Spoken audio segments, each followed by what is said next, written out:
지금 우리가 대다수 한국 교회에서 가르치지 않는 진리에 대해서 공부를 하고 있습니다. 그렇게 제목을 잡은 이유는 이 나라 교회 대부분이 세대주의를 배격하고 성경을 제멋대로 해석하고 수많은 이단 교리들을 만들어내고 사람들을 지옥으로 쓸어놓고 있기 때문이죠.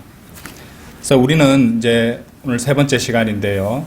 성경을 바르게 나누고 적용하고 믿고 실천하는 것에 대해서 배우고 있고, 특히 오늘 공부는 현재 우리나라 기독교계에 만연해 있는 이단 교리들을 구분할 수 있게 해주는 아주 굉장히 유용한 공부가 되리라고 생각합니다. 오늘은 우리는 이제 은혜 복음, 그리고 구원, 그리고 구원에 이르게 하는 이제 성경적 회개가 무엇인지, 그리고 물침내로 과연 구원을 받는 것인지, 이제 이런 것들을 이제 저랑 같이 한 곳을 찾아보면은 또 행위구원이라든지, 성경을 모두가 잘못 나누고 잘못 적용했기 때문에 이 모든 일들이 일어나는 것이고, 그렇게 혼란을 창시한 자가 마귀라는 사실을 우리는 알게 될 것입니다.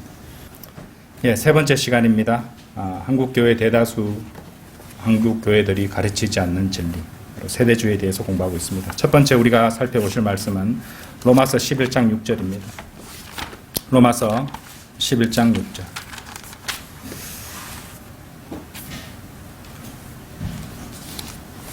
은혜로 된 것이면 더 이상 행위가 아니니 그렇지 아니하면 은혜가 더 이상 은혜가 아니니라. 그러나 행위로 된 것이면 그것은 더 이상 은혜가 아니니 그렇지 아니하면 행위는 더 이상 행위가 아니니라. 이걸 섞어버린 순간 은혜도 은혜가 아니고 행위도 행위가 아닌 것이 되어버린다는 굉장히 분명하고 쉬운 말씀입니다. 그렇죠? 예. 만일 제가 은혜 복음을 믿어 구원받았고 은혜로 구원받는 것을 믿는다면 구원에 관한 한 그것이 구원받은 것이 되기 위해서 그 이후에 선한 행위가 있어야 된다고 결코 믿지 않을 것입니다. 행위에 행위를 더하고 계속 행위가 이어져야 구원이 맞고 유지된다는 것은 전혀 은혜가 아닙니다. 방금 우리가 보신 말씀과 같이요. 하지만 우리는 우리나라에 그렇게 가르치고 그렇게 믿고 그렇게 불안에 떨며 살아가는 수많은 사람들이 있다는 사실을 알고 있습니다. 미국에서도 그런 유명한 목사들이 있습니다. 존 맥가더 목사, 폴 워셔 목사, 존 파이퍼 목사, 보디 보첨, 이런 사람들이 있어요. 이런 사람들이 그런 것들을 가르치는 것입니다. 예. 참으로 문제가 있는 것이죠. 예. 그러니까 전 존 맥가더 목사님 그분 설교를 갖다가 몇 번 들어봤습니다. 이 사람은 그러니까 이제 비슷하게 맞는 말처럼 비슷하게 보이는 말도 해요. 회개 없는 구원은 구원이 아니다. 그런데 그 회개를 갖다가 어떤 회개냐고 말하냐면 이제 이후에 설명을 하겠지만은 submission, 그러니까 salvation without submission, 완전한 복종 없는 구원은 그러니까 구원이 아니다. 이런 식으로 가르치고, 그것을 가르치기 위해서 주로 사용하는 구절, 이제 성경들이 마태복음, 그렇죠? 폴 워셔가 쓴 목사는 요한일서 광편이더라고요. 그죠? 이런 책들을 가지고 사람들을 그렇게 호도하고 있는 걸 많이 봤습니다. 자, 그러니까 이게 뭐냐? 자신의 모든 죄들로부터 돌아서야 한다는 이런 주장을 한다는 것이에요. 구원을 받기 위해서. 그러니까 이들은 이제 여러분들 라틴어로 솔라피데라는 말이 있어요. 솔라피데. 솔라피데가 뭐냐면은 오직 믿음으로, 이런 뜻입니다. 오직 믿음으로. 이런 주장을 갖다가 오직 믿음만으로 이렇게 라틴어로 하는 이런 용어를 막 내세우고 우리도 그것을 지지하고 믿는다고 말하면서 동시에 이들은 이런 구절들을 언급하는 거예요. 야고보서 한번 열어보세요. 야고보서 2장 2장 17절 보세요. 그와 같이 행함이 없으면 믿음만으로는 죽은 것이라. 이렇게 말한다. 행함이 없으면 믿음만으로는 죽은 것이라. 구원받은 거 아니란 말이죠. 24절 보세요. 이제 너희가 알거니와 사람이 행함으로써 의롭게 되는 것이요 믿음으로만 되는 것이 아니니라. 이 구절에 대해서는 모퉁이돌 아브라함에 관해서 글 쓴 것 중에서 충분히 설명을 한 바가 있습니다만은, 어쨌든 이런 구절들을 가지고 믿음만으로 구원받는다는 것을 말하면서도 행위를 집어넣고 있는 것입니다. 지난 시간들에서도 우리가 이미 살펴봤지만은 야고보서 이 말씀은 다른 시대의 다른 불의의 대상들을 이제 향해서 기록된 말씀이고 거기에 해당되는 말씀이에요. 우리는 좀 전에도 읽으셨던 로마서를 봐야 됩니다. 로마서에서 빌레몬서까지가 우리 교리적으로 우리 신약 성도들에게 해당되는 때가 된다는 것이죠. 그럼 로마서에 나오는 말씀을 통해서 우리가 구원받기 위해서 반드시 행위가 포함되어야 되는지 한번 다시 살펴보도록 하겠습니다. 11장 6절 다시 볼게요. 은혜로 된 것이면 더 이상 행위가 아니니 그렇지 아니하면 은혜가 더 이상 행위가 아니니라. 그러나 행위로 된 것이면 그것은 더 이상 은혜가 아니니 그렇지 아니하면 행위는 더 이상 행위가 아니니라. 보셨죠? 만약 우리가 행위를 그러니까 은혜의 행위를 집어넣는다면 우리는 은혜를 없애버리는 것이에요. 은혜가 더 이상 은혜가 아닌 게 만들어버린 겁니다. 여러분이 행위와 은혜를 결합해버린 순간 은혜가 되지 않게 만드는 것이고 동시에 선한 행위의 정의까지도 망쳐버리게 된다는 것을 보여주는 말씀입니다. 그렇지 아니하면 행위는 더 이상 행위가 아니니라. 은혜뿐만 아니라 선한 행위까지도 망쳐버리는 것이에요. 그죠? 정의가 흐트러져 버린다는 것입니다. 분명히 나눌 수 있어야 된다는 말이죠. 그렇죠? 그래서 이 말씀대로 행위는 행위대로 은혜는 은혜대로 바로 나누는 것입니다. 그죠? 마귀는 어떻게 해요? 그러니까 섞어버리잖아요. 그죠? 행위와 은혜를 섞어버리고 믿음과 행위를 섞어서 그죠? 은혜가 더 이상 은혜가 되지 않게 만드는 것. 그렇죠? 99%의 진리에 1%의 오류를 집어넣어가지고 사람들을 호도하는 것. 가장 중요한 오류를 집어넣어서 독국물을 1% 넣어가지고 마실 수 있는 깨끗한 생수를 갖다가 독국물로 만들어버리는 것. 그것들 각각 그대로 바르게 나누어서 그대로 두면 되는데 어찌 그렇게 섞어버리려고 하는지 그 뒤에 마귀가 있는 것입니다. 믿음과 행위를 섞어버리고 복잡하게 만드는 그래서 앞서 열거했던 그런 자들은 이렇게 설명합니다. 나는 성경이 행위가 아닌 믿음만으로 구원받는 것을 알고 있습니다.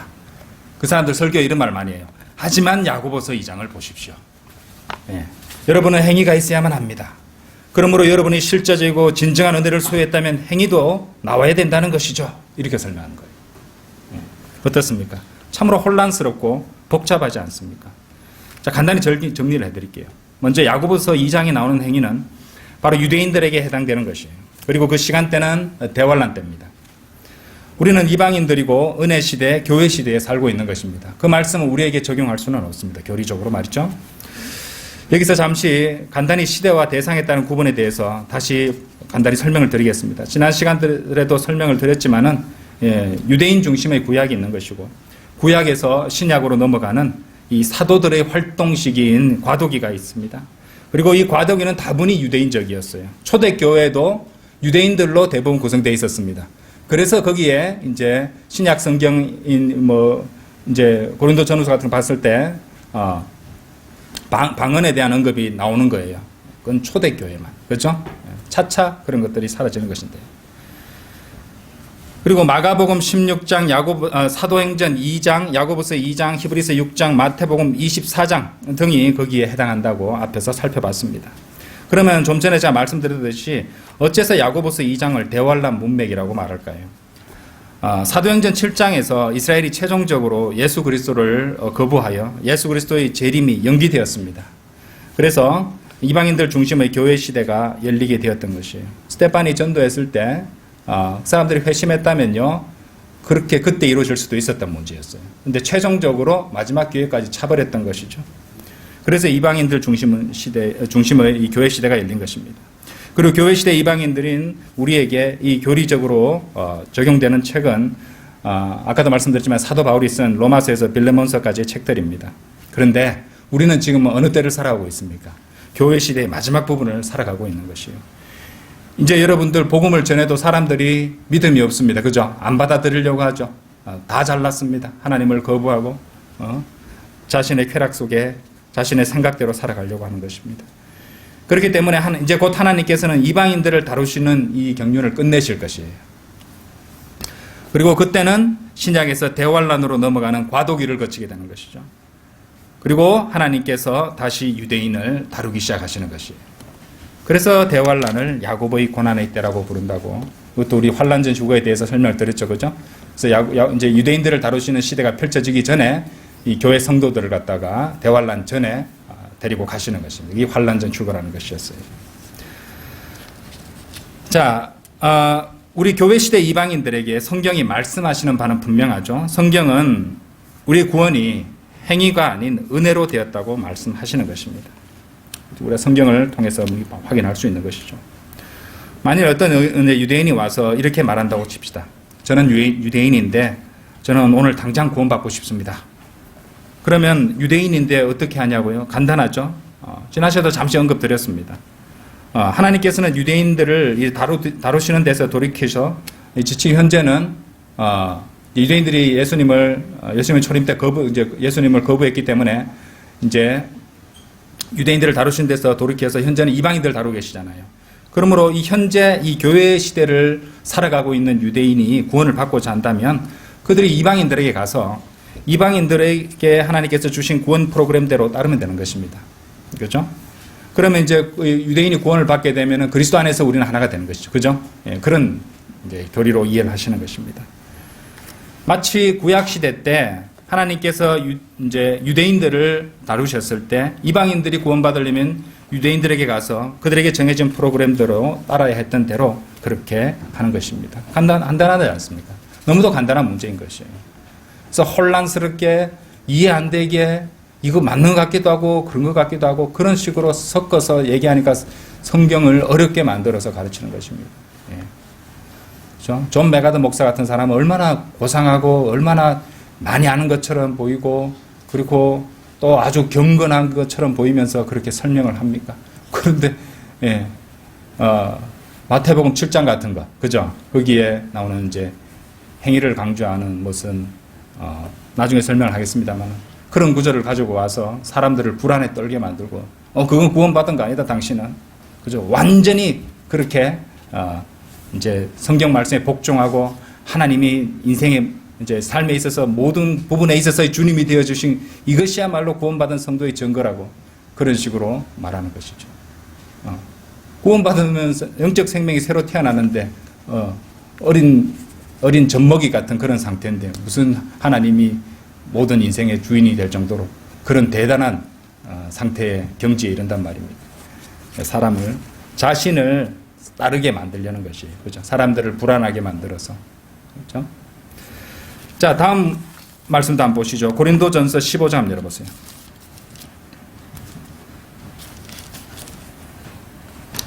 고린도전서 14장에 방언의 은사 나오죠. 그죠? 아까도 잠시 말씀드렸지만은, 예, 초대교회니까 이런 얘기가 나왔던 것입니다. 초대교회 때 유대인들이 많았으니까. 자, 15절 보세요. 15장 보세요. 15장 52절. 마지막 나팔 소리에 눈 깜짝하는 순간에 그러하리라. 나팔 소리가 나면 죽은 자들이 썩지 아니하는 몸으로 일으켜지며 우리도 변화되리라. 어떤 사람들은 이렇게 말합니다. 사도 바울은 고린도전서 15장에서 마지막 나팔 소리를 언급했다. 그러니까 이것은 대환란 때 불려지는 7 나팔들 중 마지막 나팔 소리를 가리키는 것이다. 그러므로 이 말이 무슨 말입니까? 교회가 환란을 통과해서 환란 후 휴거를 한다는 것을 주장하려는 자들이 사용하는 구절입니다. 이 얼마나 복잡하고 골치 아프게 만드는 뒤죽박죽 되어버린 그런 설명입니까? 환란 전 휴거에 대한 그런 이제 공부를 몇 주에 걸쳐서 했었죠, 그죠? 예, 예. 그런 거 올려놔도요, 이제 그거 가지고 공부하고 돌아서지 않습니다. 자기 생각만 붙잡는 것입니다. 자, 단순하게 정리해 봅시다. 우리가 대환란 전에 이 땅에서 떠나가기 때문에 우리가 듣게 될 그것이 우리가 듣게 될 마지막 나팔 소리입니다. 끝. 그죠? 얼마나 간단하고 단순합니까? 예. 우리는 그때 그 나팔 소리 듣고 올라가기 때문에 더 이상 들을 나팔 소리가 없습니다. 그죠? 예. 그러니까 우리한테는 마지막 나팔 소리예요. 복잡하게 설명할 것도 없습니다. 이거 정확하게 와가지고 용어 가지고 막 갖다 붙이고 할 것도 없습니다. 예. 마지막 나팔 소리. 예. 진킴 목사님 그걸 설명을 듣고 정말 간단한 설명이 있었네. 이렇게 맞장구 속으로 생각했던 적이 있습니다. 대단한 지혜력과 이해력을 요구하는 것도 아니었어요. 성경을 그냥 있는 그대로 읽기만 하면 되는데 그들은 단지 단순한 진리를 복잡하고 이해하기 어렵게만 만들고 있는 것이에요. 시간대와 대상이 되는 사람들의 집단을 한번 생각해 보십시오. 그런 이단 교리를 주장하는 자들은 우리가 들어보지도 못하고 생각하지도 않는 이상한 소리들을 막 혼란스럽게 이제 해대는 것입니다. 또 볼까요? 자, 고린도 전서 펼쳐놓으셨죠? 1장 가보세요. 1장 17절.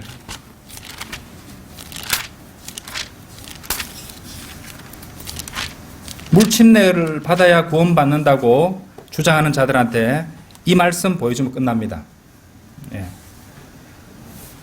자, 1장 17절. 그리스도께서 침례를 주게 하려고 나를 보내신 것이 아니라 복음을 전하게 하려고 보내셨노라. 말이 지혜로 아니하면 그리스도의 십자가가 헛되지 않게 하려 함이라. 자, 그럼 이 말씀은 우리가 어떻게 이용할 수 있냐면요. 사도 바울이 물침례를 구원을 위한 복음과 동일시하는가 아닌가를 갖다 파악할 수 있게 하는 말씀입니다. 정말 간단하죠, 그죠? 당연히 그렇지 않습니다. 구원의 복음은 결코 물침례가 아니고 또 그 둘은 완전히 분리되어 있는 것입니다. 그렇죠? 구원받았다는 그런 공개적인 어떤 자신의 믿음의 시인으로서 물침례를 받는 거잖아요. 그죠? 예. 바보가 아니라면 이 말씀이 복음과 물침례가 같은 것이 전혀 아니라는 것을 알 수 있을 것입니다. 고린도전서는 로마서에서 빌레몬서에 일어난 바울 서신에 속하죠. 이것으로 이미 충분한 설명이 됩니다. 여담이지만은 어떤 사람들은 사복음서에 예수님의 말씀이 많이 나오는데 예수님보다 낮은 바울이 쓴 바울 서신만 교리로 고집하는 것은 예수님께 불경을 저지르는 거 아닌가. 예수님도 얼마나 기분 나쁘시게 내 밑에 애들한테 너무 신경을 많이 쓰고 내 말은 안 따르고 이렇게 말하는 사람도 있습니다. 예. 온라인상에도 보면 그렇게 생각한다고 이렇게 막 글을 다는 사람들도 있어요. 자, 그거 참으로 순진한 생각이죠. 예. 우리는 은혜 복음으로 구원받았습니다. 자, 사복음서의 90%는 유대인을 대상으로 교리적으로 기록된 책이라고. 예수님도 처음에 이제 그렇게 사역을 하셨잖아요. 그죠? 예. 그것을 우리가 알 수 있단 말이에요. 우리는 은혜 복음으로 구원받았습니다. 은혜 복음이 누구에게 맡겨졌습니까? 사도 바울에게 맡겨졌습니다. 찾아보진 않겠지만 갈라디아서 1장 11절에서 12절, 골로새서 1장 25절 보면은 그 증거 말씀이 나옵니다. 바울 서신이 그러면은 사도 바울의 개인적인 생각들과 말들입니까? 그것도 성경님께서 넣어주시고 또 영감을 주셔서 기록해 주신 그런 말씀들인 것입니다. 그렇죠? 예. 베드로후서 1장 21절을 보시면 생각이 되실 것입니다. 자, 또 보겠습니다. 에베소서 1장 가보시죠.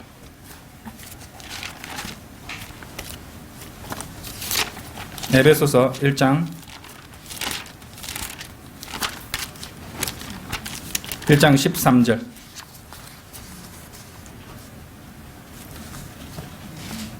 자, 구원을 잃어버릴 수 있다고 가르치는 자들이 많죠. 그죠? 네. 잘 믿다가 이제 떨어져 나가면은 구원을 상실하고 지옥 간다. 뭐 이런 식으로. 성경 무엇이라고 말씀하시지 않고 보겠습니다. 1장 13절. 너희도 진리의 말씀 곧 너희 구원의 복음을 듣고서 그분을 신뢰하였으니 또 너희가 그분을 믿고서 약속의 그 성령으로 인침을 받은 것이니라. 이 표현 잘 보세요. 약속의 그 성령으로 인침을 받은 것이니라 라고 하셨어요. 자, 구원의 영원한 보장에 대해서 한번 살펴보겠습니다. 구원을 잃어버릴 수 있다고 주장하는 자들, 그들이 주로 인용하는 성경 구절 중에 하나를 보여드릴게요. 우리도 앞에서 한번 보셨던 말씀인데, 히브리서 6장 한번 열어보세요. 히브리서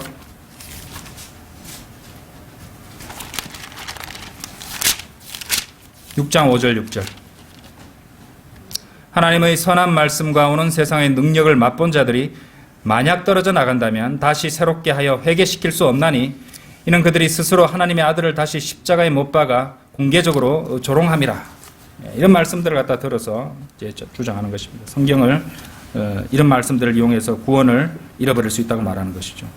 그런데 히브리서가 어떤 책입니까? 유대인을 향한 것이고 또 과도기와 대환란 때 적용되는 말씀이라고 앞에서 설명드렸습니다. 그죠? 못 나눴잖아요. 엉뚱한, 그러니까 자기한테 적용되는, 우리 신약 그리스도인들에게 적용되지 않는 말씀을 가져와 가지고 신약 그리스도인들에게 막 적용시키고 불안에 떨게 만들고 그렇게 만드는 것이, 구원을 의심하게 만들고 한단 말입니다. 자, 만일요 어떤 사람이 마태복음에서 요한복음까지를 인용해서 이제 구원의 교리를 설명하려고 할 때, 이제 특히, 그것을 설명하려고 할 때는 조심해야 돼요. 90%. 그죠? 19은 신약 성도들을 향한 말씀이 교리적으로 아니라는 말입니다. 그것을 구분해서 나눌 수 있어야 된다는 것입니다. 마태복음 7장 한번 열어보세요.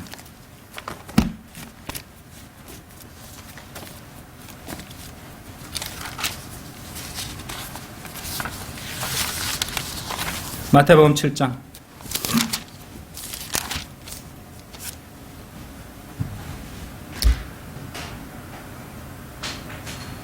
7장 24절 보세요.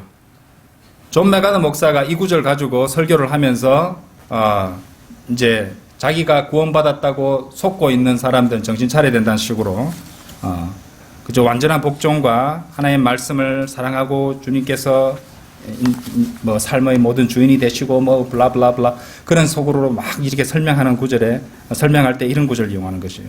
마태복음 7장 그러므로 누구든지 나의 이 말들을 듣고 행하는 사람은 자기 집을 반석 위에 지은 현명한 사람과 같다 하리니 비가 내리고 홍수가 나며 바람이 불어 그 집에 들이쳐도 무너지지 아니하는 것은 그 집이 반석 위에 세워졌으며 나의 이 말들을 듣고 행하지 않는 자는 요 구절이에요. 그죠? 누구나 자기 집을 모래 위에 지은 어리석은 사람과 같으니 비가 내리고 홍수가 나면 바람이 불어 그 집이 들이치면 무너지되 그 무너짐이 극심하리라 하시더라. 신약 성경에 일단 이런 구절 보면요. 반드시 행위가 있어야지. 그죠? 구원받은 것이고 구원받은 사람 당연히 행위가 그렇게 나와야 되는 것이고 내한테 어떤 잘못이나 죄가 나온다면 난 구원받은 거 아니구나. 이런 식으로 의심할 수밖에 없습니다. 그죠? 나누지 못하니까 그래 되는 것입니다. 자, 또 혹시 어떤 자들이 온라인상에서 설교를 들을 때 히브리서에서 계시록까지의 말씀을 인용하며 또 주장을 펼친다면 또 주의해서 잘 나눌 수 있어야 된다는 걸 아셔야 된다는 말입니다. 왜냐하면 1차적으로 교리적으로 그 책들은 신약 성도들을 대상으로 기록된 책들이 아니거든요. 예. 그리고 대다수가 유대인을 향한 사역을 했던 이 사도들에 의해서 기록된 그런 책들이라는 것입니다. 그렇죠? 한번 생각해 보십시오. 요즘 마지막 때라 하면서 요한계시록이고 뭐 휴거라든지 뭐 적그리스도의 활동이라든지 이런 것에 대해서 사람들은 굉장히 관심이 많습니다. 맞죠? 그런 거 많이 보셨죠? 예. 그런 것들은 조회수도 굉장히 많습니다. 유튜브 상에서 보면은. 왜 사람들이 그런 대환란이라든지 적그리스도라든지 666이라든지 짐승의 표에 신약 그리스도인들이 왜 이렇게 골몰하고 거기에 관심을 가져야 됩니까? 그건 사실은 유대인들에게 이제 적용되고 유대인들이 중심되는 시대에 일어날 일인데 교회 시대 그리스도인들이 왜 그렇게 너무 골몰할 필요는 없다 이 말입니다. 그죠? 예. 근데 실제로는 그런데 사람들이 끌려가는 것이죠. 그 뒤에 누가 있겠어요? 예. 자, 사도들에 의해서 기록된 책들, 그렇죠? 구약 성경에서 또 이제 우리가 앞에서 말씀드렸던 히브리서 계시록까지 이제 유대인 중심이고 사도들에 의해서 기록된 책들이라는 것입니다. 또 이제 보면은 또 이제 그 은혜와 행위, 믿음과 행위를 갖다가 뒤섞으려는 자들은 또 구약 성경에서 유대인들을 대상으로 기록된 말씀들을 또 잘 인용합니다. 그죠? 예. 패턴이 딱 그렇게 드러난다는 것입니다. 과도기 서신하고 구약 성경에 있는 이런 구절들을 가지고, 그죠? 행위가 있어야지 완전히 이제 생활에서 완전히 죄로부터 돌이켜져서 그런 것이 나와야지 구원받은 것이라고 그렇게 사람들에게 불안하게 만든다는 것입니다. 그런 구절들을 이용해서 신약 성도들에게 적용해서 신약 성도들을 불안하게 만든다면은 그들은 엄청난 잘못을 범한다는 것을 알아야 됩니다. 성경을 나누지 못해서 그렇게 가르치고 사람들을 호도한다면 엄청난 잘못을 범하고 있다는 것이에요.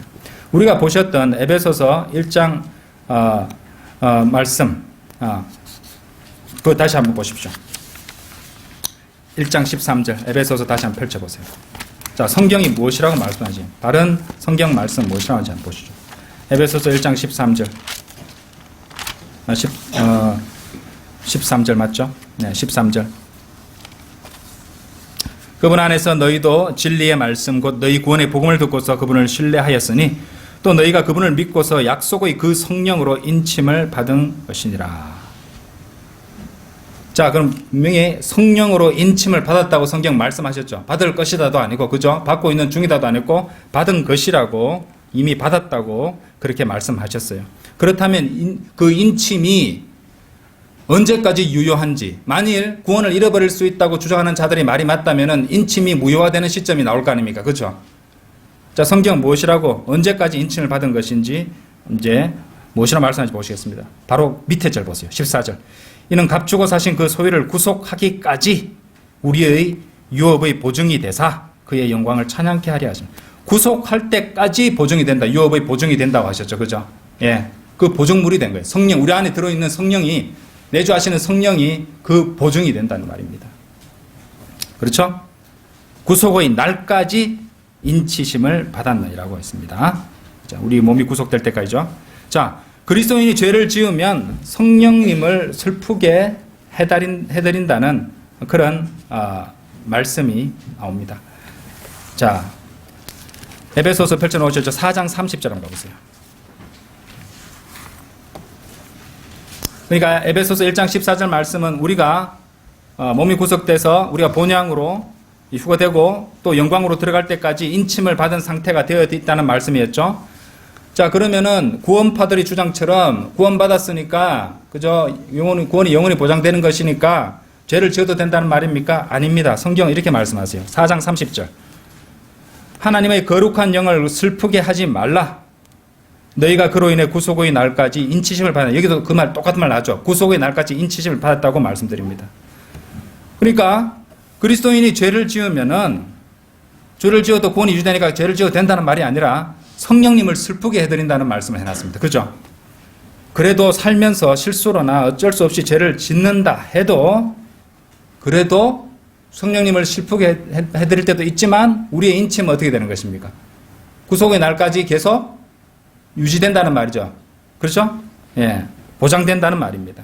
자, 그 말은 뭐냐? 아무리 많은 죄를 지었다 해도 그것은 틀림없는 사실인 것이에요. 아, 그럼 나 죄 지어도 되네. 죄 짓자. 이 말이 아니죠. 그죠? 유업도 잃고 주님과의 동행도 잃고 도저히 안 되겠다 싶으시면 본향으로 가는 특급 열차를 태워서 한 번에 보내시죠. 하나님께서는. 그죠? 육신의 생명을 끊어버리신다는 것입니다. 이 세상에서. 근데 구원은 딱 보장된다고 성경은 말씀하시는 것입니다. 그러니까 이 말씀이야말로 에베소서 4장 30절이야말로 죄를 지어도 구원을 상실하지 않는다는 말씀의 증거구절입니다. 에베소 4장 30절. 맞죠? 죄를 지어서 성령님을 거룩한 영을 하나님의 거룩한 영을 슬프게 해도 구속의 날까지 인치심을 받았다고 보장하고 있다는 것입니다. 자, 그런데 이 죄를 지으면 구원받은 것이 아니다. 구원을 상실한다. 이렇게 주장하는 자들은 구약 성경을 이용해요. 자, 여기 손 끼워 넣으시고 에스겔서 18장 한번 가보세요. 이자들이 이해하는 게 이제 구약 성경으로 가서 이런 구절을 합니다. 에스겔 18장 26절.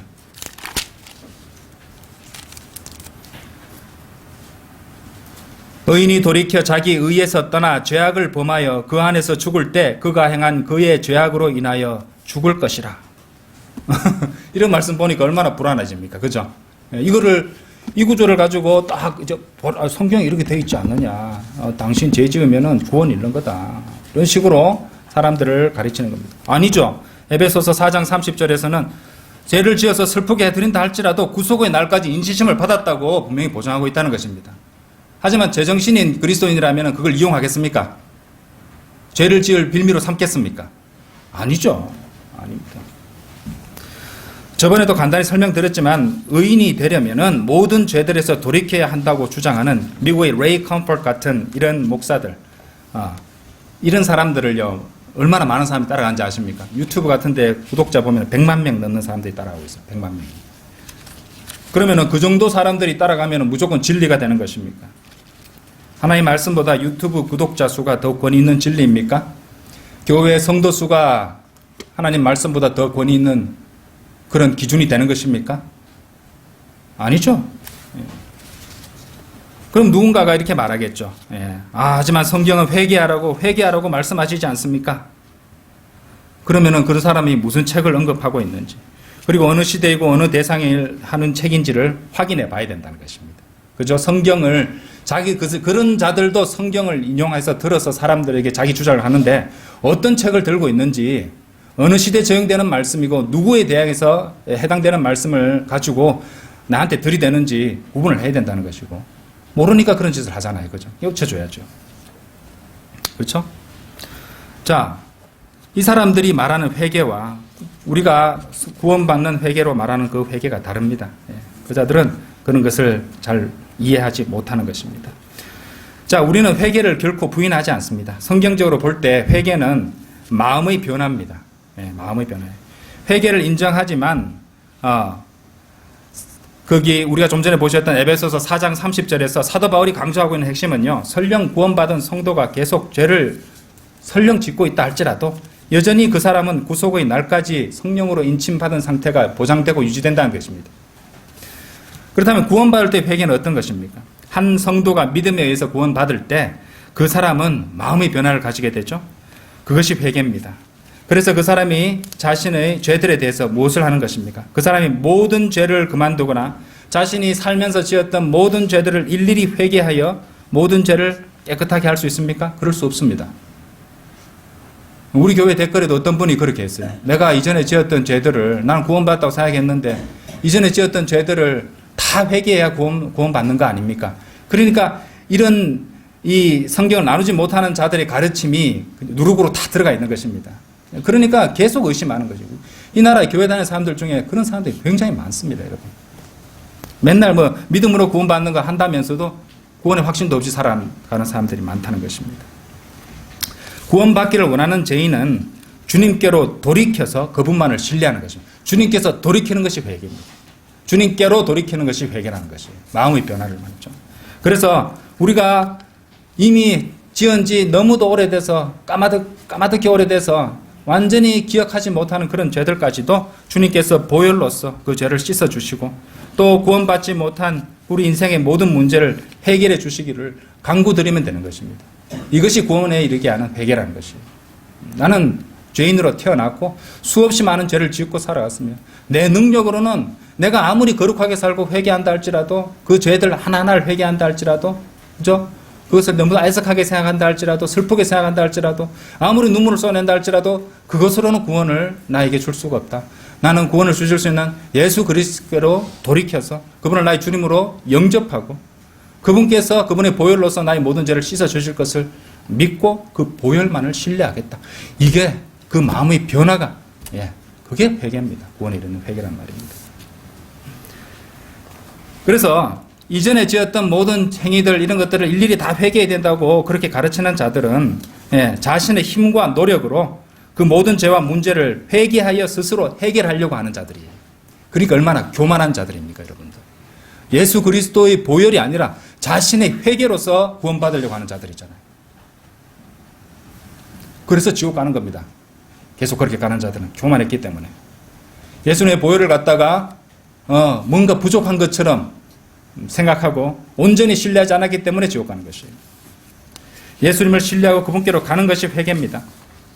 그러면 주님께서 그 사람의 모든 죄들을 심지어 기억하지 못하는 작은 죄들까지 모두 처리해 주시고 해결해 주시는 것입니다. 자, 그러면 구원받은 이후에 여러분들 아주 막 10년, 20년 전에 지었던 그 부끄러운 죄들이 떠오를 때 있죠. 내가 그런 죄를 지었었는데도 불구하고 주님의 보혈로 나를 구원해 주셨구나. 생각보다 나는 훨씬 더 흉악한 죄인이었는데 주님께서 나에게 베푸신 은혜가 얼마나 그 고맙고 큰 것인가. 더 감사해 줄 수 있잖아요. 예전에 그걸 내가 회개 안 했구나. 나 구원 아니었구나. 그거 아니잖아요. 자, 주님께로 돌이키는 것. 그것이 바로 구원에 관한 성경이 말씀하시는 회개의 의미입니다. 사도행전 20장 21절에서는 유대인과 또한 헬라인에게도 하나님께 대한 회개와 우리 주 예수 그리스도에 대한 믿음을 증거하였노라. 그렇게 말씀하시는 것이죠. 죄인이 자신이 죄인임을 알고 하나님께로 돌이키는 마음의 변화가 회개인 것입니다. 그리고 주 예수 그리스도를 자신의 구세주로 믿고 구원받는 것이지 자신의 모든 죄를 일일이 다 회개하여 구원받는 것이 아닙니다. 그리고 구원받은 후에 회개하고 자백하는 것도 구원을 유지하기 위해서 하는 것이 아닙니다. 우리가 잘못하면 회개해야 됩니다. 그죠? 하지만 그것은 하나님과의 교제권에서 벗어나지 않기 위해서, 우리의 유업을 잃지 않기 위해서 그렇게 해야 되는 것입니다. 요한일서 1장 7절에서 9절 읽어보세요. 고린도전서 6장 9절 읽어보시면 됩니다. 못 나누니까 그렇게 이상한 소리를 해서 구원도 못 받고 종로로 타다가 지옥 가는 겁니다. 다시 강조드리지만 교리적으로 우리에게 1차적으로 적용되는 책은 로마서에서 빌레몬서까지의 바울 서신입니다. 그 외에 다른 책에서 가져와서 여러분을 속이려 한다면 교훈이라, 영적 교훈이라든지, 그죠? 예, 뭐 책망에서 이렇게 은혜적 적용이라든지 영적 적용 같은 거, 그런 것들은 얼마든지 할 수 있습니다. 그죠? 하지만 교리를 가지고 그렇게 불안하게 만든다면은 그 자는 바르게 나누지 않는 자임을 알아야 된다는 말이죠. 자, 디모데후서 3장 마지막으로 찾아볼 구절입니다. 디모데후서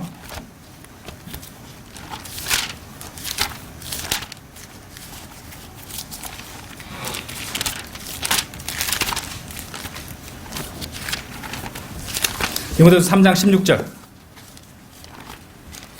제가 읽겠습니다. 너무도 잘 아는 말씀이죠. 모든 성경은 하나님의 영감으로 주어진 것으로 교리와 책망과 바로잡음과 의로 훈육하기에 유익하니. 현재 우리나라에서 우리 바이블 빌리버들 몇 명 있지도 않습니다. 그리고 피터 러크만 박사를 배격하는 자들, 공격하는 자들은 보통 우리들에게 극단적 세대주의자라고 공격하는 경우가 너무도 많습니다. 말도 안 되는 소림을 알아야 되는 것이. 극단적 세대주의자를 따로 있습니다. 예. 모르니까, 무식하니까 그러는 것이에요. 그들은 성경을 나누어 공부하고 적용하지 않기 때문에, 그들이 전혀 나누지 않기 때문에, 예, 바로 나누는 우리를 보면서 극단적이라고 생각하는 것 같습니다. 자기들이 표준이고 기준인 것 마냥 천지를 모르고 떠들어대는 것이죠. 진짜 극단적 세대주의자들이 어떤 주장을 하는지 아십니까? 그들은 이렇게 말합니다. 신약 성도들은 로마서에서 빌레몬서까지만 읽어야 된다. 로마서에서 빌레몬서까지만 신약 성도들에게 주신 성경이다. 이래 주장하는 자들입니다. 그러면 그들의 주장대로라면요, 우리는 자, 로마서에서 빌레몬서까지 한번 지어보십시오. 얼마나 얇은 성경이 됩니까? 그죠? 성경이 너무 얇은 책이 되어버리는 것이. 하나님께서 그 책만 하라고 주셨을까요? 상식에도 안 되는 소리를 떠들고 있는 것입니다. 어처구니 없는 주장이 아닐 수 없습니다. 우리는 성경 66권을 다 읽습니다. 다 믿습니다. 그러면 그들이 이렇게 말합니다. 하지만 우리의 교리는 로마서에서 빌레몬서까지만 적용되는 것이다. 그러므로 다른 책들은 불필요하다. 이런 식으로 주장한다는 거예요. 그것은 너무 나간 주장이죠. 그죠? 그래서 그들이 극단적 세대주의자라고 하는 것이에요. 사도 바울이 쓴 책, 그러니까 디모데후서, 방금 읽어보신 말씀, 모든 성경 하나님의 영광으로 주어진 것으로 교리와 책망과 바로잡음과 의로 훈육하기 유익하다고 하셨죠. 이것이 바로 로마서에서 빌레몬서에서 속하는 그 안에 들어있는 디모데후서에서 분명히 말씀하시는 바는 교리와 책망과 바로잡음과 의로 훈육하기에 유익하다고 하셨습니다. 그러니까 교리는 이제 우리가 로마서에서 또 빌레몬서까지 하더라도 그 나머지 책망과 바로잡음과 의로 훈육하기 위해서, 그죠? 우리는 그리고 하나님의 전체 인류를 이끌어 가신 전체 계획을 어떻게 되는지 보기 위해서, 그리고 이전에 살았던 그 민족들과 그 사람들의 행적을 통해서 우리의 교훈으로 삼기 위해서, 그죠? 본보기로 삼기 위해서 얼마든지 하나님의 말씀을 읽고 공부하고 나누어서 적용하고 읽으면 된다는 말입니다. 그러므로 극단적 세대주의자들, 특히 이제 미드액트 이런 자들이 있었죠. 신약교회가 사도행전 9장이나 13장에서 시작되었다고 주장하는 이런 자들 따라가는 사람 많습니다. 미국 같은 데는. 이런 자들 특히 조심해야 된다는 것입니다. 그러니까 참 마귀는요, 복음도 쉬운 복음이잖아요. 구원은 정말 쉽잖아요. 그죠? 주님께 다 이루어지면 믿기만 하면 되니까. 그래서 회개 없이 머리로만 이성적 동의로 구원받은 것이라 하며 사람들 끌고 가는 이지 빌리비즘이라는 극단을 하나 만들어 놓고요. 그리고 로드십 셀베이션 같은 거, 주재권 구원론, 모든 생활에서 모든 영역에서 주님이 당신에게 하나님만이 주님이 되셔야지 구원받은 것이라고 이쪽 극단으로 또 가버리고 행위를 넣어야 되는 식으로. 그리고 세대주의도 바른 세대주의가 있고, 그죠? 아주 약한 세대주의도 있고, 극단적인 세대주의도 있고, 이런 식으로 해서 마귀는요, 사람들을 얼마든지 각 그 믿음의 정도라든지 지식의 정도에 따라서 낚아챌 수 있는 그런 준비 요소들을 만들어 놓고 있다는 것입니다. 그래서 우리는 올바로 믿어야 됩니다. 그렇죠? 올바로, rightly. 그죠? 올바로 믿고 적용해야 된다는 말입니다. 자, 오늘 여기까지 보시겠습니다. 다 같이 기도드리겠습니다.